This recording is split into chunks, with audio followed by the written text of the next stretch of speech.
안녕하십니까, 정의태입니다. 민주당이 오늘 당무위에서 이재명 당직 정지 여부를 결정한다라는 것입니다.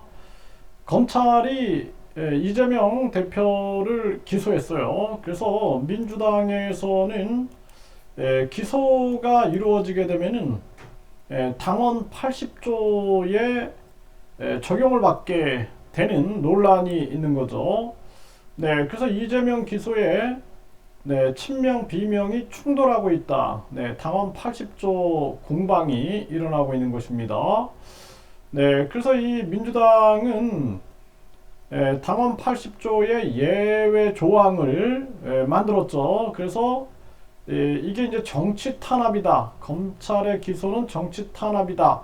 이런 식으로 이제 몰고 가게 되면은 결국에는 이 당원 80조 적용을 못하게 되는 거죠.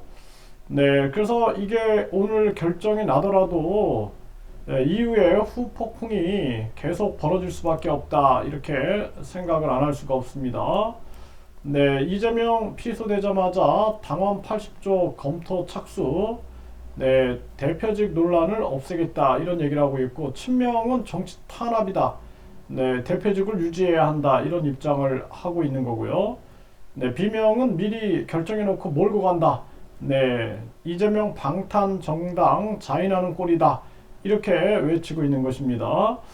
민주당이 전에도 자꾸 이 분리하면 당원을 바꾸는 거죠. 뭐 자기들 잘못으로 인해서 재보궐선거가 만들어지게 되면은 그러면은 후보를 내지 않겠다. 그래놓고 당원을 바꿔가지고 후보를 낸다든지, 또 뭐 위성정당 문제, 국힘이나 민주당이나 이 똑같은 거죠. 그리고 이제 당원 80조에 이 지금 사무총장, 당원 80조는 사무총장은 뇌물과 불법, 정치자금 수수 등 부정부패와 관련한 법 위반 혐의로 기소된 각급 당직자의 직무를 기소와 동시에 정지하고 각급 윤리심판원에 조사를 요청할 수 있다. 이렇게 돼 있는 거죠. 다만 정치탄압 등 부당한 이유가 있다고 인정되는 경우에는 당무위원회의 의결을 거쳐 달리 정할 수 있다. 이렇게 얘기를 하고 있어요. 그래서 요 당무위원회 의결, 이걸 정치탄압으로 그냥 규정할 것인가, 이런 문제죠. 사실상 이재명 대표는 당대표직에서 내려와가지고 본인의 사법 의혹을 뿌리 뽑는데 주력해야 합니다. 그래야지만 앞으로 대선 주자로서 깨끗한 대선 주자가 되지, 이대로 계속 끌고 가다 보면은 앞으로도 계속 또다시 다음 대선에서도 비리 의혹 대선이 되는 겁니다. 이거는 우리 국가와 국민에게 손해를 끼치는 거예요. 그래서 당 대표직에 연연해서는 안 된다. 그리고 국힘도 김건희 여사 특검을 받아들이고 철저하게 국민들 앞에서 모든 것을 밝힌다라는 자세로 임하는 것이 굉장히 중요하다. 이렇게 볼 수밖에 없습니다. 박용진 민주당 의원은 이 대표가 거치는 질서가 아니라 결단의 문제다. 민주당 정치 훌리건에서 벗어나야 신뢰를 회복한다. 이렇게 얘기를 했고요. 또 이상민, 이재명 사퇴 뜻 없는 듯 지금 물러나야 새 지도부가 수습이 가능하다. 이러한 발언을 했습니다.